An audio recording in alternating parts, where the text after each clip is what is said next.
Let us learn what is skimming and scanning in order to help you receive a band 7 or 8 in your IELTS reading.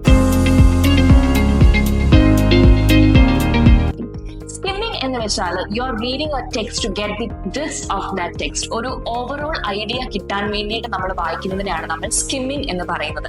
When it comes to scanning, you already know what you are searching for. ഒരു particular ഇൻഫർമേഷന് വേണ്ടിയിട്ട് നമ്മൾ ആ ഒരു location എവിടെയാണ് എന്ന് search ചെയ്ത് വായിക്കുന്നതിനെയാണ് നമ്മൾ സ്കാനിങ് എന്ന് പറയുന്നത്. സ്കിമ്മിങ് ആൻഡ് സ്കാനിങ്ങിൽ നമുക്ക് കുറച്ചും കൂടി എളുപ്പത്തിൽ മനസ്സിലാകാൻ വേണ്ടിയിട്ട് I give you an example. Social media platforms ആയ ഇൻസ്റ്റഗ്രാം ഒക്കെ നമ്മൾ യൂസ് ചെയ്യുമ്പോഴത്തേക്കും നമ്മൾ വെറുതെ സ്ക്രോൾ ചെയ്ത് പോവുകയാണ് ചെയ്യുന്നത്. ബട്ട് നിങ്ങൾ അറിയാതെയോ അറിഞ്ഞുകൊണ്ടോ നമ്മൾ ആക്ച്വലി സ്കിമ്മിങ് എന്ന പ്രോസസ്സാണ് അവിടെ യൂസ് ചെയ്യുന്നത്. You actually read the title അല്ലെങ്കിൽ അതിന്റെ ഹെഡിങ്സ് ഒക്കെ നമ്മൾ വായിക്കുന്നുണ്ട്.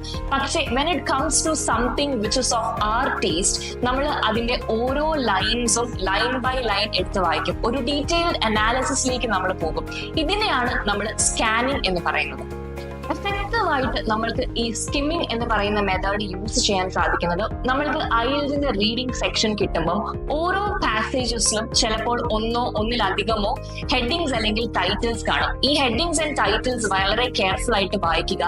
അതുപോലെ തന്നെ പാരഗ്രാഫ് സ്റ്റാർട്ടിംഗ് ആൻഡ് എൻഡിങ് വായിക്കുക.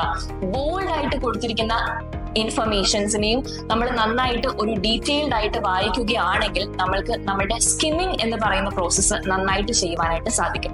ഇനി സ്കാനിങ് എങ്ങനെ എഫക്റ്റീവ് ആയിട്ട് ചെയ്യാം? സ്കാനിങ്ങിൽ നമ്മൾക്കറിയാം we are searching for a particular information.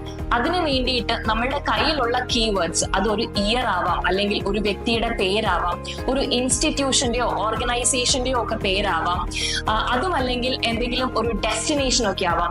ഈ ഒരു സാധനം നമ്മളുടെ മനസ്സിൽ വെച്ചുകൊണ്ട് ഒരു ഡീറ്റെയിൽ അനാലിസിസ് വഴി നമ്മൾ ഒരു പാസേജ് വായിക്കുകയാണെങ്കിൽ നമ്മൾക്ക് സ്കാനിങ്ങും വളരെ നന്നായിട്ട് ചെയ്യുവാനായിട്ട് സാധിക്കും.